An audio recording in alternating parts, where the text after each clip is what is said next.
Voilà, dimanche dernier, je ne sais pas si vous avez eu l'occasion de voir l'émission 7 à 8 sur le drop shopping. Shopping. Alors, on commence cette émission en nous parlant d'un homme qui achète un filet de camouflage à 100 euros. Donc, c'est pour mettre au-dessus d'une terrasse et faire un peu d'ombre, qui est de très mauvaise qualité. Donc, à chaque fois qu'il veut l'utiliser, bon voilà, c'est un produit qui est endommagé. Et cet homme qui n'est pas content après cet achat, eh ben, il découvre l'arnaque et il découvre que le même produit qu'il a acheté 100 euros est vendu 20,36 € sur AliExpress. Puis on voit la société qui fabrique le même produit, mais un produit de qualité, ben, qui reçoit des réclamations de personnes qui ne sont pas contentes parce qu'elles pensent que c'est cette société qui est responsable de ce mauvais achat. Puis ensuite, on voit deux jeunes qui vivent dans un appartement de 30 mètres carrés et qui cherchent la formule miracle pour faire fortune. Ils disent, c'est leur propos, ils rêvent d'une destinée à la Jeff Bezos. C'est le fondateur et le PDG d'Amazon. Alors, c'est simple, ils développent une plateforme dropshipping là, pour 36 € par mois. Ils achètent un produit sur d'autres sites marchands et ils doublent le prix. Et ils annoncent au passage une promotion. Donc le produit qu'ils vendent 39,99 € barre le prix 49,99 € pour faire croire qu'ils font 10 € de moins, alors qu'en réalité, ils le vendent le double du prix. Et c'est une pratique qui est illégale, mais qu'ils annoncent devant la caméra sans aucune gêne. Ensuite, on poursuit avec un jeune issu des quartiers, une famille modeste, fils d'immigrés. Il dit qu'il a été serveur dans un Subway et aujourd'hui, il est millionnaire. Il vit entre Londres et Dubaï, avec 2 appartements magnifiques. Il dit d'où je viens, pour réussir, il n'y a que 3 options. Faire du foot, faire un trafic illégal ou faire de l'humour. Moi, j'ai l'impression qu'il y en a d'autres, des options pour réussir. Il faut travailler, quoi. Et donc, cet homme fait du dropshipping depuis 5 ans. Et il vend des produits 10 fois, 20 fois le prix qu'il les achète. Il fait des formations pour expliquer aux gens comment s'y prendre. Et puis, il montre qu'il a une Rolex, qu'il a payé 15 000 €, et il dit, elle n'est même pas à l'heure. Parce que pour regarder l'heure, j'ai mon téléphone. Donc, il a une chaîne avec 52 000 abonnés. Il utilise l'intelligence artificielle, c'est tous les mots que vous voyez ici. Il utilise ChatGPT là pour refaire des avis de clients. Transformer des faux avis ou des avis positifs en les améliorant avec une autre façon de les formuler. Tout cela en toute impunité. Derrière ça, il y a des emplois qui sont menacés avec des gens qui essayent de travailler honnêtement. Quand je vois ça, je suis effaré. Effaré. Je me dis, on est dans un monde qui est rempli d'une confusion, c'est terrible. On ne fait plus la distinction entre le bien et le mal. On ne sait plus distinguer sa droite et sa gauche, pour reprendre un texte que la Bible a dit. Chaque jour, les fake news pullulent, les fausses informations. Excusez-moi pour les anglicismes, mais on parle comme ça. Ce qui compte, ce n'est plus la vérité, mais c'est de faire le buzz. C'est de dire aux gens ce qui leur paraît agréable à leurs oreilles. Et ça fait écho avec ce qu'on a lu tout à l'heure dans la lettre que Paul écrit à Timothée. Des choses qu'ils sont prêts à accepter. Et si c'est crédible, plus on l'entend, plus à un moment donné on le croit. Et ça gêne plus personne. C'est-à-dire qu'on fabrique la vérité. Et donc on a, je crois, largement de quoi s'inquiéter devant cette évolution sociétale. Mais le pire, c'est que ça touche aussi le domaine de la foi. Ça touche aussi le domaine de la foi. Des mouvements avec de la manipulation, des gens qui sont ultra riches avec l'évangile, vous en avez aux États-Unis, vous en avez en France, vous en avez en Afrique, même dans des pays pauvres. Cette semaine, revue de presse du CNEF. Donc c'est la même semaine. Un article issu du Point du 18 septembre. En Île-de-France, à Paris, un pasteur fait condamner son église évangélique. C'était ça le titre, Île-de-France, un pasteur fait condamner son église évangélique. Les prud'hommes ont condamné le centre d'accueil universel a versé près d'1 million d'euros à un pasteur victime d'esclavage moderne. Autre article du Parisien. Charles, à Paris, enfin en France, l'évangéliste de la Bonne Semence en Île-de-France, accusé d'avoir détourné 2 millions d'euros. Des fidèles pensaient faire des dons à des œuvres caritatives, mais cela finissait sur ses comptes. Ce prédicateur de 52 ans, suivi par des milliers de personnes, habitué à déjouer les pièges de Satan. Il a écrit un livre sur ce sujet, Déjouer les pièges de Satan. Et voilà qu'il a détourné 2 millions d'euros. Info chrétienne. L'Assemblée évangélique Torrent de Vie, l'association Torrent de Vie, sous le feu de la critique et des signalements pour thérapie de conversion. Le CNEF déclenche une enquête interne à ce sujet. Et puis dans ce même article, on voit les cultes qui s'unissent pour faire face aux violences sexuelles. Wow. Alors tout ça, il y a des gens qui vont se servir de ça pour rejeter la foi. En disant, vous voyez, ces églises, ces gens qui trichent, qui trompent, qui mentent, etc., etc. Mais ce qui va tout changer, c'est que Dieu nous a prévenus de ça.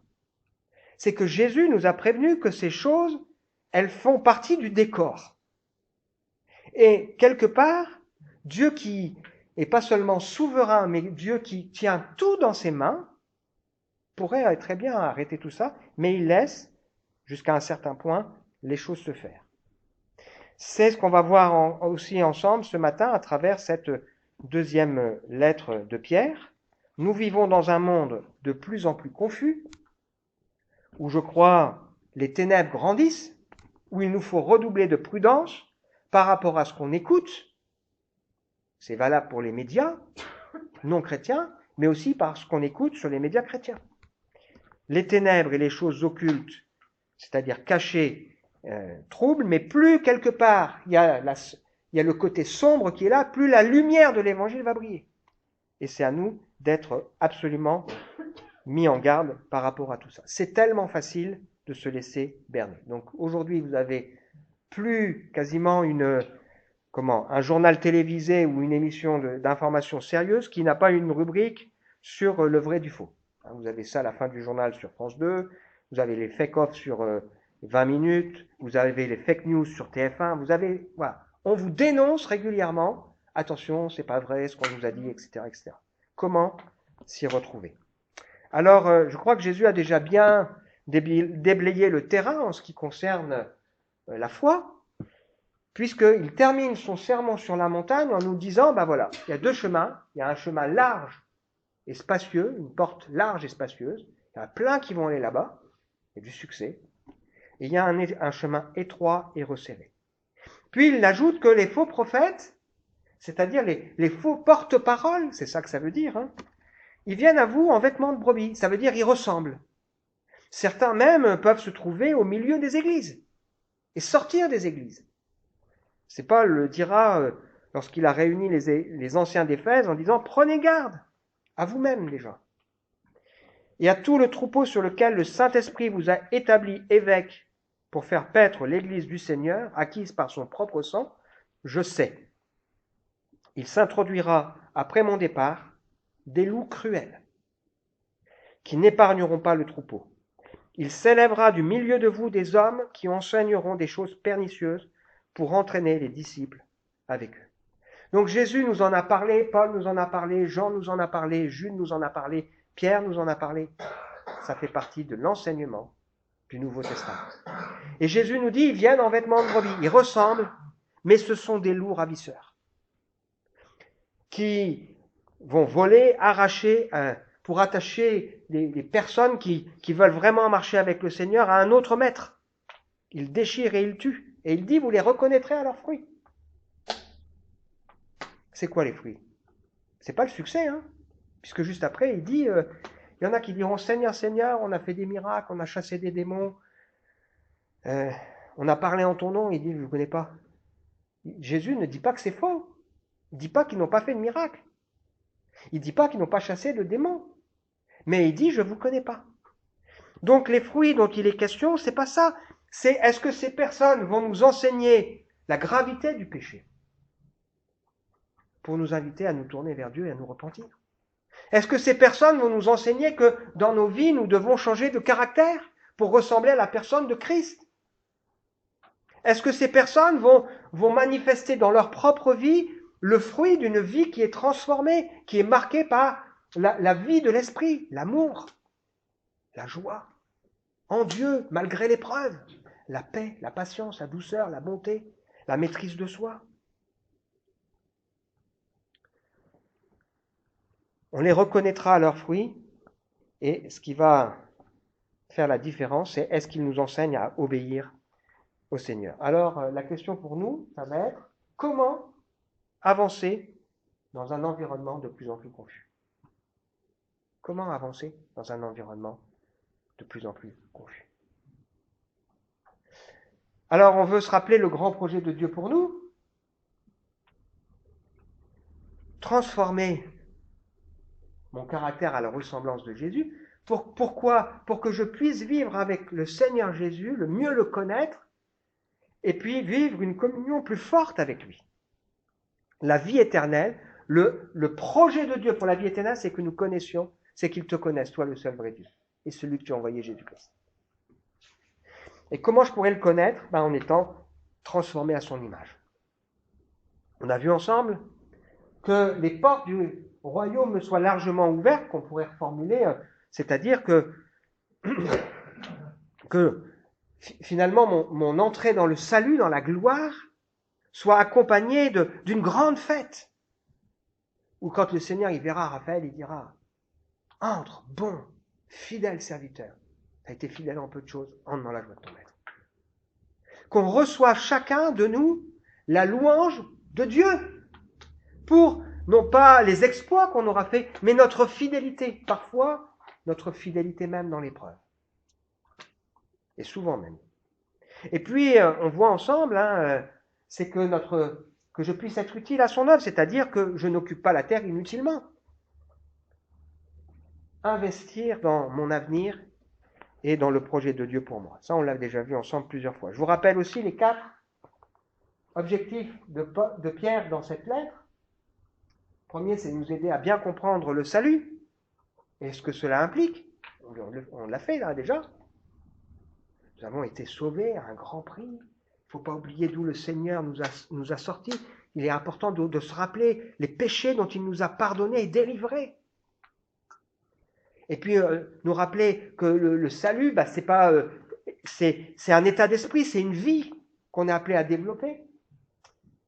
Et puis on va voir ensemble, c'est surtout sur ce deuxième point qu'on va s'intéresser ce matin, nous rappeler la fiabilité de la Bible, un livre suffisant, unique et complet, nous mettre en garde contre les faux prophètes et répondre aux questions que cela suscite. Mais Dieu alors, il ne fait rien. On verra, oui, Dieu, il agit. Il prend du temps parfois, mais il agit. Donc le chapitre 2 qu'on va aborder les prochaines fois est un chapitre entier qui développe cette histoire, pourquoi il y en a, qu'est-ce qui se passe, comment on les reconnaît, et puis qu'est-ce que Dieu fait par rapport à ça. On verra que ce n'est pas un phénomène nouveau, malheureusement. Et puis nous rappeler le bien fondé de notre espérance qui est et sera moquée. Notre espérance, c'est quoi?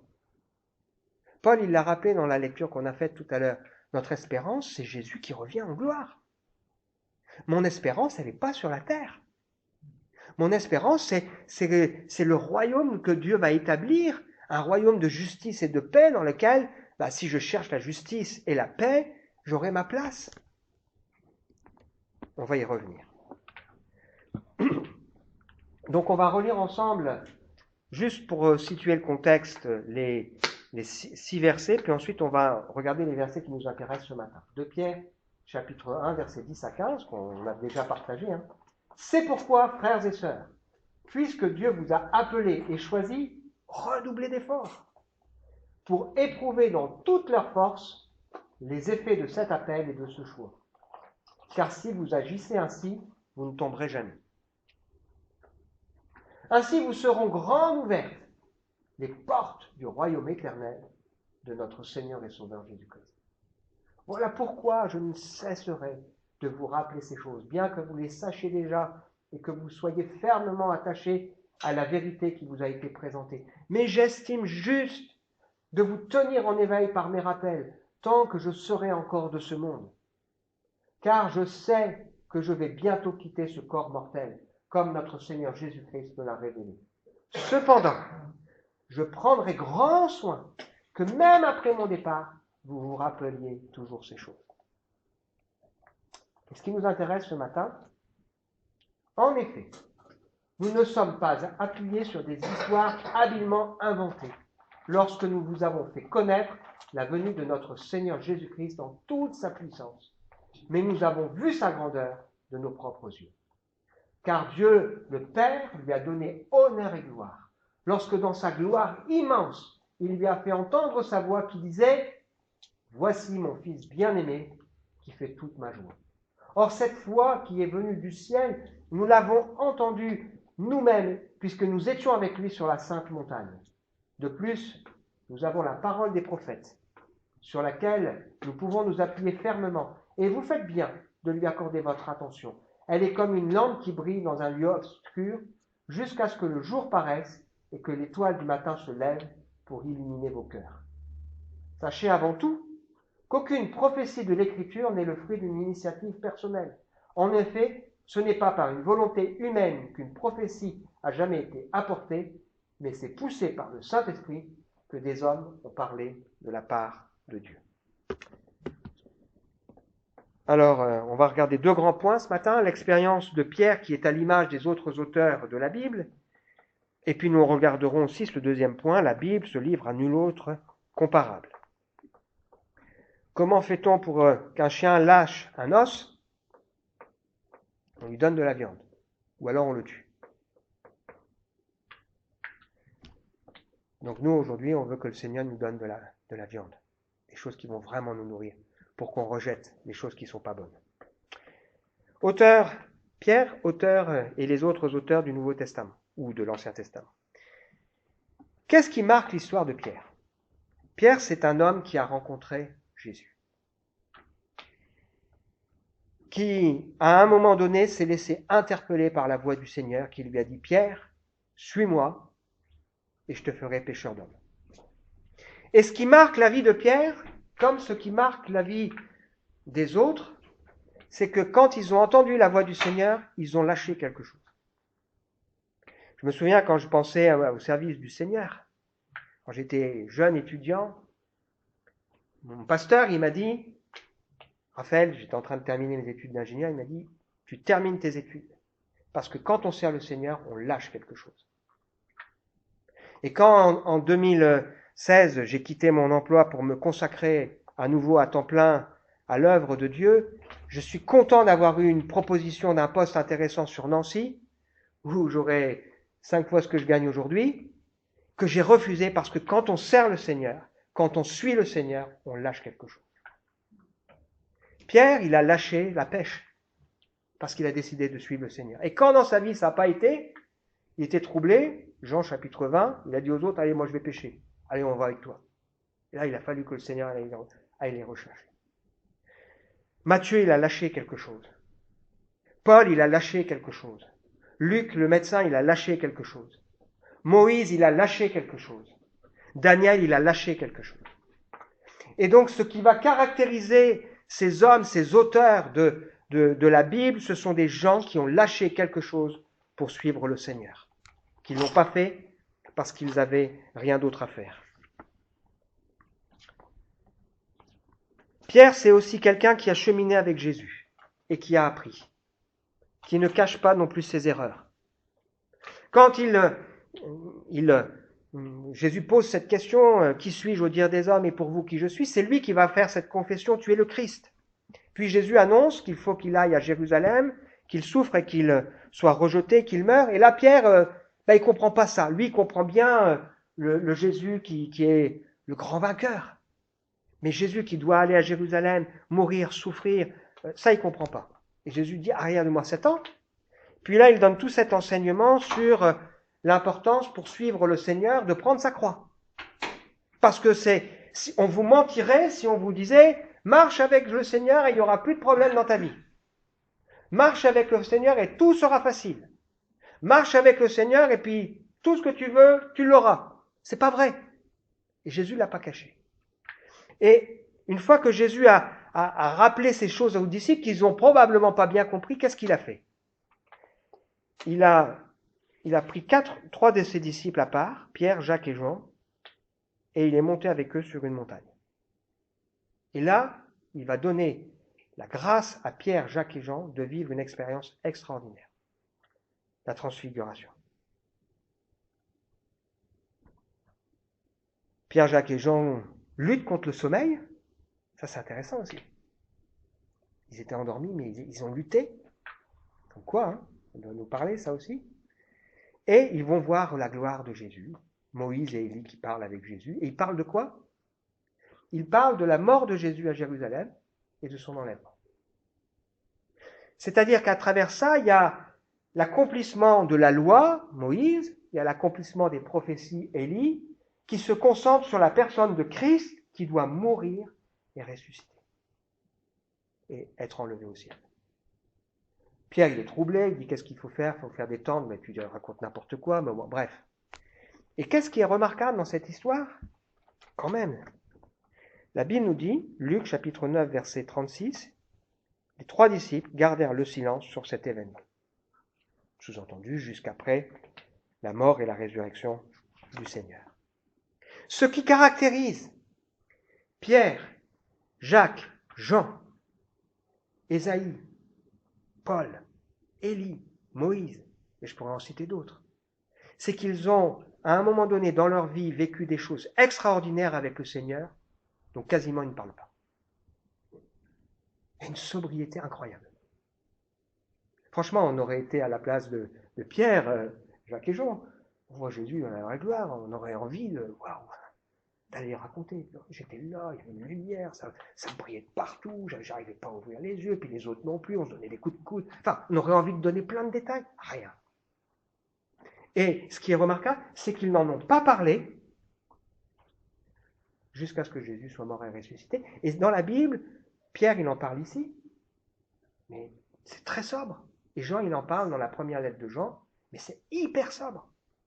L'histoire de Moïse qu'on a lue tout à l'heure, moi, quand je lis ce texte, ça me fait vibrer. Moïse qui dit au Seigneur, fais-moi voir ta gloire. Et Dieu qui accorde à Moïse une grâce extraordinaire, il le cache dans le creux d'un rocher, puis il proclame son nom. Mais quelle sobriété! Quelle sobriété! Pourquoi? Parce que l'accent, c'est pas ça. L'accent n'est pas mis sur eux comme s'ils étaient des surhommes. Mais l'accent, il est mis sur d'autres choses. Paul, qui a été élevé jusqu'au paradis, il dit, je connais un homme en Christ qui a été élevé jusqu'au 3e ciel. Il dit même pas son nom, tellement il veut pas attirer l'attention sur lui. Jean, quand il se présente comme le disciple que Jésus aimait, il dit pas son nom. Il dit pas c'est Jean, il dit le disciple que Jésus aimait. Et je ne crois pas que c'est par fanfaronnade. Au contraire, c'est par humilité. Pour ne pas attirer l'attention sur eux. Quelle différence avec ce pourquoi le Seigneur nous met en garde. Les faux enseignants qui vont attirer, au contraire, l'attention sur eux. En disant, moi j'ai vécu des trucs extraordinaires, etc., etc. Moïse, Jean, Pierre, Ésaïe, Jérémie, Paul, Daniel, David ont été confrontés avec la sainteté de Dieu. Et j'ai envie de nous poser la question. Est-ce que dans ma vie, j'ai été confronté à la sainteté de Dieu? On a lu ce texte. J'ai lu à la maison et je me dis, Seigneur, ta sainteté, c'est pas rien. Est-ce qu'on a conscience qu'on ne se moque pas de Dieu? Est-ce qu'on a conscience que l'évangile, c'est une bonne nouvelle, mais c'est un message sérieux qui nous parle de notre destinée éternelle? Est-ce qu'on a conscience que nous sommes des pécheurs perdus qui avons besoin d'être rachetés à un grand prix? Est-ce que nous avons conscience que nous avons offensé Dieu? Nous avons offensé Dieu. Et malheureusement, j'enfonce encore le Seigneur. Chaque fois que je peux douter, chaque fois que je peux chercher une soupape de sécurité ou de délivrance ailleurs qu'en lui, j'offense le Seigneur à chaque fois que je suis concentré sur les choses de la terre au lieu d'être concentré sur le Seigneur. Et vous aussi? Est-ce qu'on a conscience, comme eux, de l'importance pour nous d'être tenus en éveil? Parce que si on n'est pas tenu en éveil, eh bien le Seigneur il dira, je vous vomis de ma bouche. C'est pas un texte anodin, ça. Qu'est-ce qui est au centre du message de Moïse, d'Élie, de Pierre, de Jean, etc. C'est Jésus qui revient dans la gloire. Dieu a accompli ce qu'il a prévu et Jésus est celui qui revient dans la gloire. Quand Pierre s'élève dans le livre des Actes, au moment de la Pentecôte, qu'est-ce qu'il fait? Il dit voilà, Dieu a fait tout ce qu'il a prévu d'avance, même il a utilisé Pilate et Hérode pour accomplir ce que sa main avait décidé. Vous avez crucifié celui qui revient dans la gloire. Vous êtes coupable. Et les gens, ils ont le cœur touché.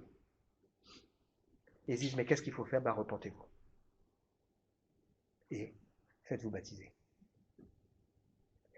Il prêche quoi? Il prêche que Jésus qui est mort à cause de notre péché revient dans la gloire. Dans Actes au chapitre 4, il est arrêté avec Jean et parce qu'ils ont fait un miracle, ils ont été un instrument pour faire un miracle, et ils disent à ceux qui sont autour d'eux, vous bâtissez, mais vous oubliez la pierre angulaire. Et il dit, il y a de salut en aucun autre qu'en Jésus. Jésus est le seul nom qui a été donné par le moyen duquel on peut être sauvé. Ils annoncent Jésus qui est le nom donné pour que nous puissions être sauvés. Sauvés de quoi? De quoi sommes-nous sauvés? Nous sommes sauvés de la colère. Nous sommes sauvés de la colère de Dieu. Et on a besoin d'entendre ça. Nous sommes sauvés de la colère de Dieu qui vient pour juger le monde. Et le monde, c'est chacun de nous individuellement. Jude nous rappelle que nous sommes invités à combattre pour la foi qui a été transmise aux saints une fois pour toutes et qui met au centre le retour et la gloire de Jésus, comme eux font ici. Donc, un des moyens pour nous de distinguer si ce sont des bons ou de faux envoyés, c'est de savoir qu'est-ce qu'ils prêchent. Qu'est-ce qui est au centre de leur message? Deuxième point pour nous, ce que nous rappelle aussi Pierre ici, c'est que la Bible, c'est vraiment un livre à nul autre semblable. C'est comme une lampe qui brille dans un lieu obscur, qui nous invite à regarder Jésus, l'étoile du matin, qui annonce la fin de la nuit. Croyons-nous que Dieu ne veille pas sur sa parole? Il nous a laissé sa parole, il y veille. Et il nous dit d'ailleurs que sa parole, elle ne remonte pas à lui sans avoir accompli son effet. Alors on pourrait parler pendant longtemps, J'avais fait 3 conférences sur le sujet de la Bible. Peut-on croire ce qui est écrit, etc. Un livre écrit par 40 auteurs sur 15 siècles différents. On a déjà souvent dit ici, Jésus qui vient, qui accomplit 300 à 400 prophéties, mais le plus remarquable, c'est que sa seconde venue, il y a encore plus de prophéties dans l'Ancien Testament. Donc c'est un livre d'une cohérence incroyable. Qu'est-ce qui caractérise la Bible? C'est pas du tout comparable avec le Coran. Pas du tout comparable, un seul auteur. Elle est inspirée. Elle est inspirée. Les hommes qui ont été des porte-paroles de Dieu n'ont pas choisi cette vocation. Ils ont tous fait la même remarque de dire, mais c'est sérieux quoi. Et si vous lisez dans l'Ancien Testament, vous voyez que ce qui était dit concernant les porte-paroles, c'est sérieux. S'ils annonçaient un autre Dieu, ils étaient punis de mort. S'ils annonçaient quelque chose qui ne se passe pas, ils étaient punis de mort. Et ils avaient un rôle qui n'était pas facile parce qu'ils n'étaient pas là pour dire « formidable, Dieu vous aime, tout va bien et tout est facile ». Non, ils étaient là pour dire « vous avez péché, vous devez vous repentir ». Sinon, le Seigneur, il viendra, il jugera. Et la plupart d'entre eux, ont souffert à cause de leur engagement et de leur foi.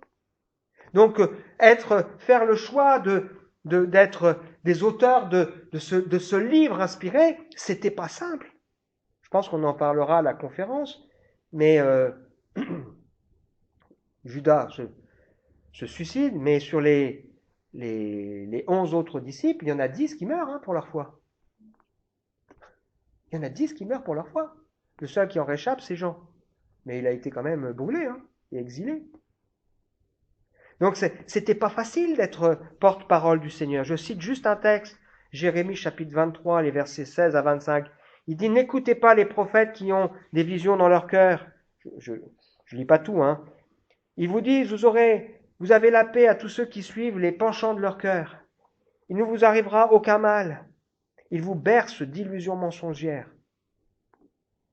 Qui a assisté au conseil que tient l'Éternel? La tempête produite par l'Éternel se lève. Sa fureur se déchaîne. L'orage tourbillonne et s'abat sur la tête de ceux qui font le mal. La colère de l'Éternel ne se calmera pas avant qu'il ait agi et qu'il ait accompli les desseins de son cœur. Je n'ai pas mandaté ces prophètes-là. Et je ne leur ai pas adressé la parole. Pourtant, ils prophétisent. S'ils avaient assisté à mon conseil, ils auraient annoncé ma parole à mon peuple. Ils le feraient sans se détourner. Ils le feraient se détourner de ses mauvais comportements et de ses mauvais actes. Qu'est-ce qu'ils pensent pouvoir se cacher? Je les vois.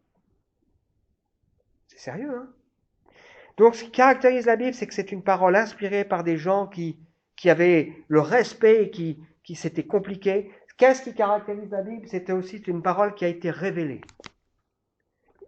qui n'est pas le fruit d'une imagination, mais c'est à un moment donné poussé par le Saint-Esprit que des gens se sont mis à parler de la part de Dieu, des choses que Dieu leur a montrées, que Dieu leur a révélées.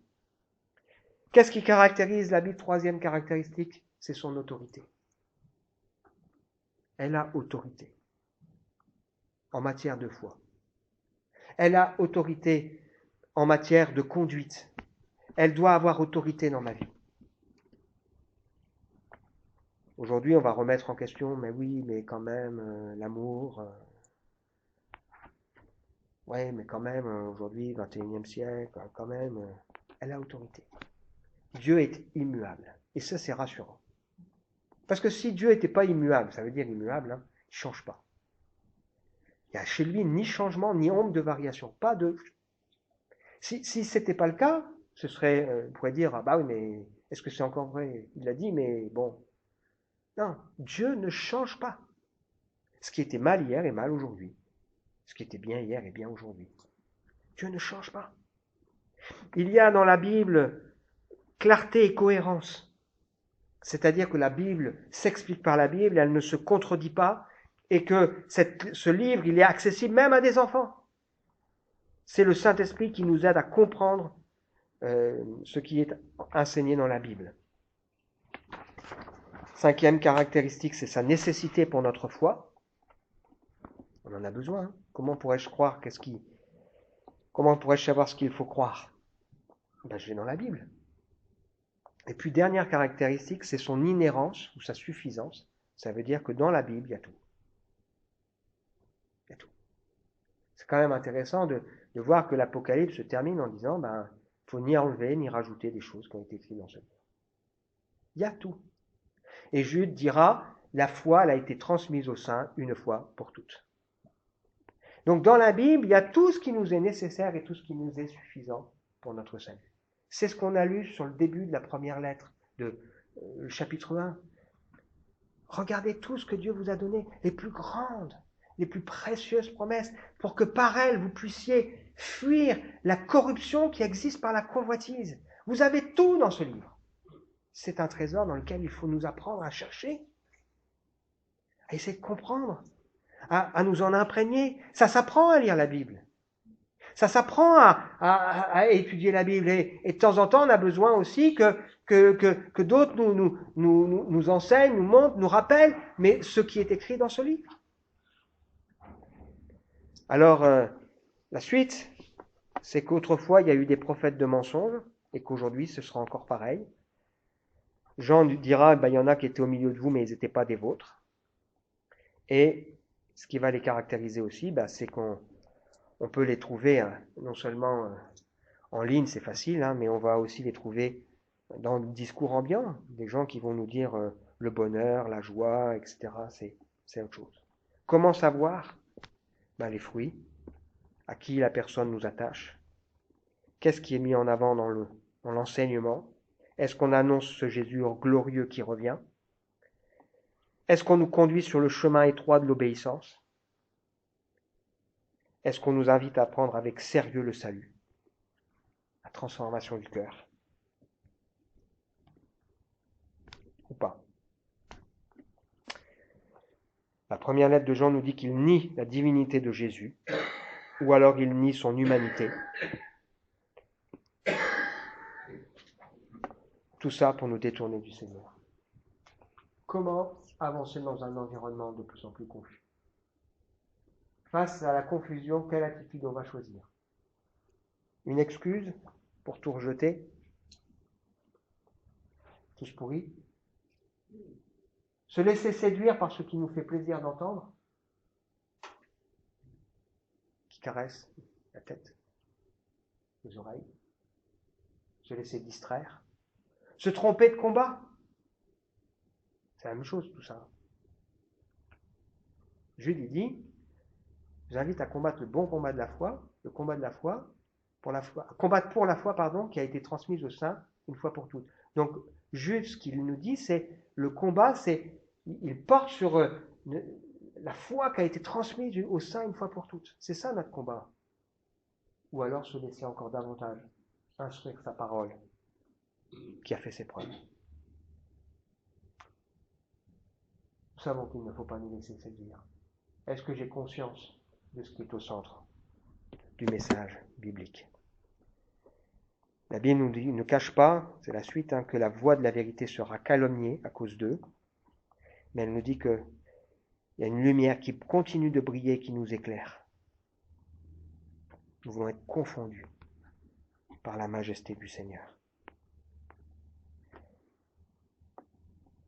Les Thessaloniciens, ce qu'on a lu tout à l'heure, ont reçu la Bible, le message, comme elle l'est vraiment, la parole de Dieu qui agit en ceux qui croient. Et la question pour nous, c'est est-ce qu'on est prêt à fléchir les genoux devant le Seigneur pour reconnaître sa sainteté, pour lui demander pardon pour nos vies, pour lui demander pardon pour nos offenses, ou est-ce qu'on préférera attendre que tout genou soit obligé de fléchir devant celui qui est Seigneur?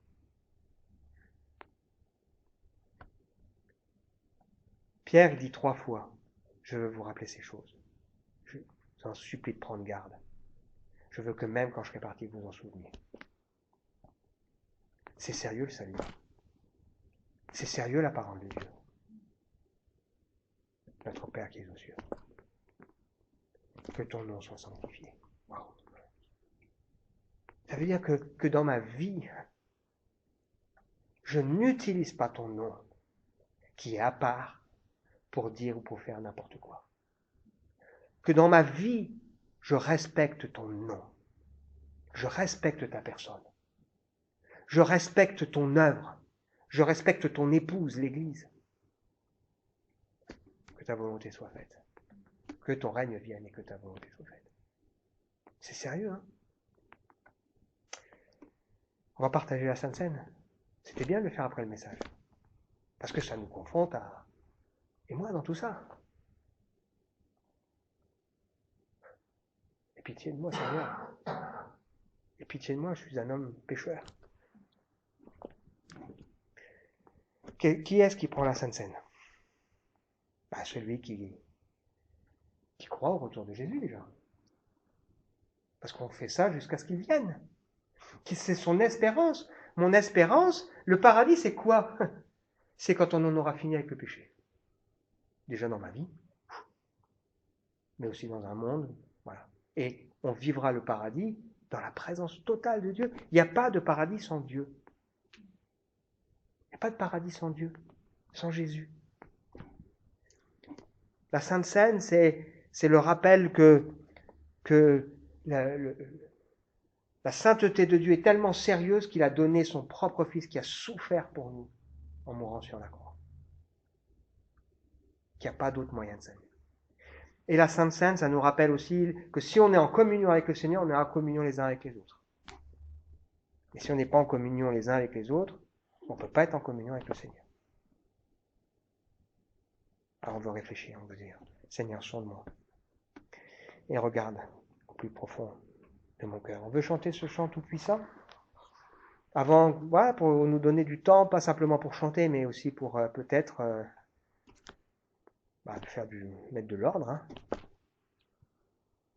Ouais, est-ce que où j'en suis dans ma compréhension, dans mon engagement, dans ma marche avec le Seigneur?